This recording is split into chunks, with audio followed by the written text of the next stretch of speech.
मित्रों, आज के वीडियो में मैं आपको DI पाइप में साइड में आने के बाद विजुअली आपको क्या ऑब्जर्वेशन करना है, विजुअली आपको क्या चीज़ देखना है। टेस्टिंग के द्वारा तो आप उसका पाइप का इसका कोटिंग देख लेते हैं, कितना माइक्रोन कोटिंग है। इसका जो सीट है आयरन का, उसका थिकनेस हम चेक कर लेते हैं। CML भी हम इसका थिकनेस चेक कर लेते हैं और इसका जो डायामीटर है वो भी हम पाई टेप से इसका चेक कर लेते हैं। पाई टेप से इसका जो पेरिफेरल है, इसकी जो परिधि है, उसका मेजरमेंट और इसका आउटर डाया का मेजरमेंट भी हमें मिल जाता है। लेकिन हमें विजुअल ऑब्जर्वेशन के द्वारा पाइप में क्या चीज़ देखना है। सपोज साइड में ये पाइप अनलोड हो गया, देखिए ये पाइप रखा हुआ है। अब इसमें हमें चेक करना है इसमें क्या कमी रहती है। जब पाइप अनलोड होता है तो अगर हुक के द्वारा ऐसे हुक लगा के पाइप जो है, पट्टा में हुक लगा के पाइप को अनलोड करता है, तो हुक से यहाँ पर देखिए आप, ये जो CML है ये यहाँ तो थोड़ा टूटा हुआ है, कई बार ये पूरा निकल जाता है, ये CML पूरा निकल जाता है। और भी पाइप में अभी मैं आपको दिखाता हूँ, ये CML निकल जाता है। तो CML कहीं से भी किनारे से टूटा नहीं होना चाहिए। तो ये किस तरफ टूटता है, ज़्यादातर ये जो है इस पॉइजॉट एंड में ही टूटता है, क्योंकि सॉकेट एंड में तो इधर लगाएगा, सॉकेट एंड में तो यहाँ पर है नहीं CML। देखिए यहाँ तो जो हुक लगाएगा तो यहाँ CML नहीं है, तो यहाँ तो टूटने का दिक्कत नहीं है। लेकिन जो सॉकेट एंड में ऐसे हुक फंसाता है तो वो यहाँ CML ब्रेक हो जाता है। इसको हम साइड में रिपेयर कर सकते हैं, लेकिन इसको अगर ब्रेक है तो उसको हमें रिपेयर करके ही यूज करना चाहिए। अगर हमें इसका CML टूटने से बचाना है तो हुक के बीच में हम रबर पैड या ऐसी कोई मुलायम चीज़ रखेंगे जिससे इसमें जो है इम्प्रेशन नहीं आएगा, टूटेगा नहीं। तो हुक के द्वारा भी हम इसको टूटने से बचा सकते हैं। और अगर इसको जो है दूसरे तरीके से जो है पट्टे के द्वारा बांध करके हम इसको अनलोड करते हैं तो भी ये इसको टूटने से बचा सकते हैं। तो पहला CML। दूसरा इसमें क्या चीज़ रहता है, देखिए ये आपको ये जंग लगा हुआ दिख रहा है, ये जो है रस्टेड है। देखिए जगह जगह ये रस्टेड है। और भी पाइप आप देखिए, ये पाइप के ऊपर भी यहाँ जो है ये रस्टेड है। इसका मतलब क्या है कि इसका जो कोटिंग है, जिंक कोटिंग भी निकला हुआ है और इसका बिटुमेन कोटिंग भी निकला हुआ है। इसी तरह आप देखिए, यहाँ भी देखिए, आप यहाँ ध्यान से देखिए, यहाँ भी ये जो है जंग जो है रस्टिंग दिख रहा है।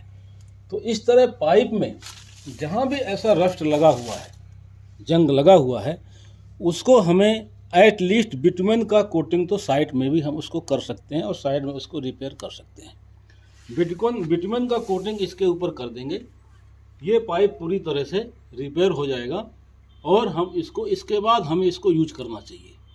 दो चीज़ हो गया।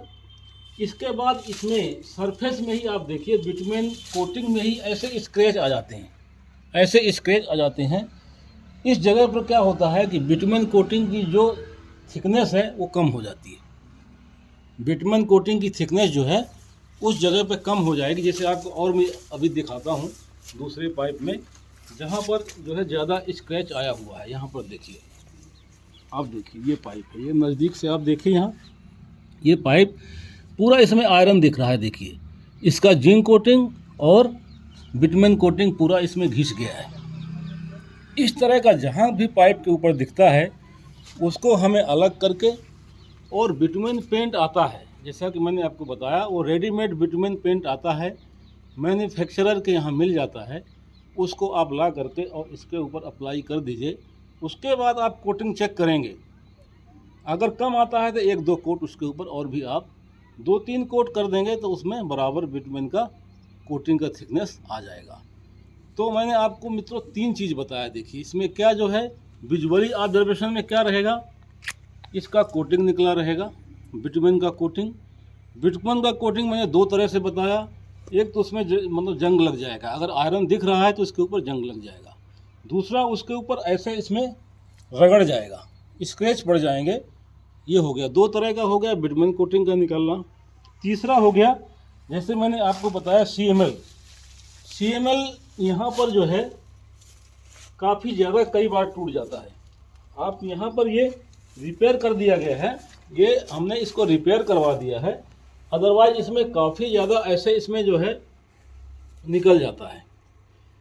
अगला इसमें चीज़ क्या देखना है कि जो बिटुमेन जो CML है, CML मतलब सीमेंट मोटर लाइनिंग, ये जो अंदर की तरफ पूरा CML लगा हुआ है, ये CML को जो है आप देखेंगे तो इसको यूनिफॉर्म होना चाहिए।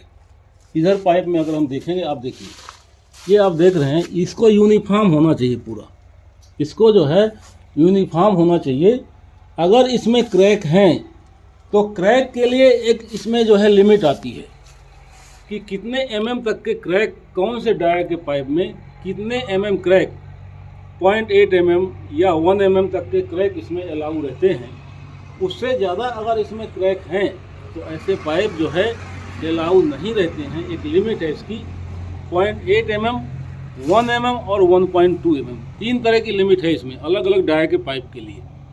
इसको आईएस कोड में हमें देख लेना है कि 0.8 mm किसके लिए है, छोटे डाया के लिए 0.8 mm, उसके बाद 1 mm और उसके बाद 1.2 mm अलग अलग डाया के लिए आईएस कोड में दिया गया है।